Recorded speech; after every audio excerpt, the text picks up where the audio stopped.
कारण है कि गवर्नमेंट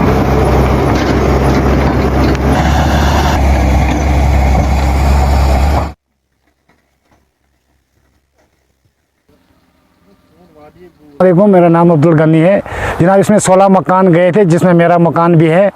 और अभी यहाँ पर काम तो रोड का लग गया है, लेकिन अभी तक हमारे जो फाइल वगैरह से जो भी बनाए हुए थे उसका अभी हमारे को कुछ मिला नहीं। पता नहीं अभी क्या हो रहा है, लेकिन अभी जो हमें उम्मीद है इस बात का कि एडमिशन जो है हमारे साथ अच्छा सलूक करेगी। बात देते हैं जिन्होंने तकरीबन एक महीने के अरसे के बाद वहाँ पे मशीन का इंतज़ाम किया। इंतज़ामिया ने काफ़ी, मैं कहूँगा कि फ़ास्ट ट्रैक पे उस काम को, उस मसले को लिया और आज अल्लाह का शुक्र है कि आज उस रोड का काम शुरू हुआ। मैं तो ज़िला इंतज़ामिया जो डीसी साहब की सदारत में है उसको कंग्रेचुलेट करूँगा, बीकन के हुकाम को और एसडीएम साहब जो हमारे यहाँ पे लोकल हैं जिनने काफ़ी इनिशिएट किया इसको शुरू करने में।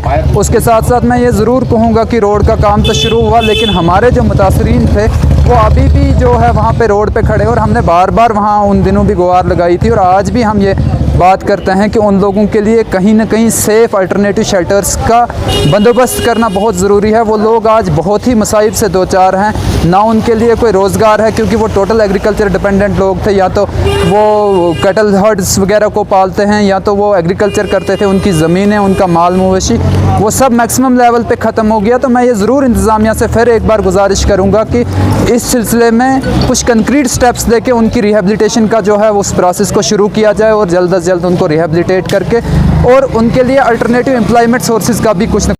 ये जो 17 फरवरी को ये जो स्लाइड आई थी इसकी वजह से ये 500 मीटर के अप्रॉक्सीमेटली ये जो ग्रिफ का रोड जो डिस्प्लेस हुआ था अपनी जगह से, उसका काम अभी तक नहीं चला सके हम लोग, क्योंकि इसमें थोड़ी बहुत मूवमेंट हो रही थी। अब कुछ लास्ट 15-20 डेज से इसमें मूवमेंट रुक चुकी है और ग्रिफ वालों ने उसकी इंस्पेक्शन करके तो आज काम स्टार्ट किया हुआ है इसकी रेस्टोरेशन के लिए। तो हमें उम्मीद है कि 1-2 दिन के अंदर अंदर ही ये वाली कनेक्टिविटी भी गोल के साथ एस्टेब्लिश हो जाएगी। नहीं, इसमें रेड क्रॉस में हमने उनको प्रोवाइड किया हुआ है अमाउंट 10-20,000 पर फैमिली।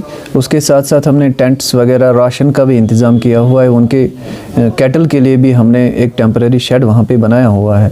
तो हम ये इस चीज़ का वेट कर रहे थे कि इसकी मूवमेंट थोड़ी सेटल हो जाए और हम उनको फिर उन जगहों पे उनकी परमानेंट सेटलमेंट के लिए सोचें, क्योंकि आसपास उनकी ज़मीन थी, उनकी खेती बाड़ी करते थे, तो उनकी अटैचमेंट उस जगह के साथ बहुत रही है और हम उसी के चलते इस चीज़ का वेट कर रहे थे कि उसकी मूवमेंट थोड़ी सबसाइड हो जाए और हम उनको वहाँ पर ही अपने माहौल के आसपास ही उनकी सेटलमेंट कर दें।